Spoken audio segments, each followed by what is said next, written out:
How to unblock someone on Google Meet. Hey everyone, welcome back to the channel. In today's video, I'll show you how to unblock someone on Google Meet in just few simple steps. So if you have blocked someone by mistake or changed your mind, don't worry. Google Meet makes it easy to reverse this action. So now without further ado, let's get started. So first thing first, open the Google Meet app on your phone and make sure that you are signed in to your account.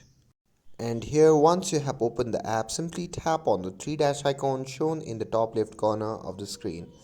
And from the pop-up menu, simply tap on settings. And now here, once you are in your settings section, simply tap on the option labeled as blocked users. And now here, you will see a list of all the users that you have previously blocked.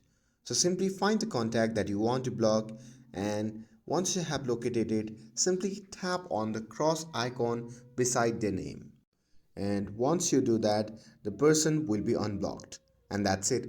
That's how you can unblock someone on Google Meet. With this, if you found this video helpful, then don't forget to like, share and subscribe to get updated for more videos. Thanks for watching, and I'll see you in the next video.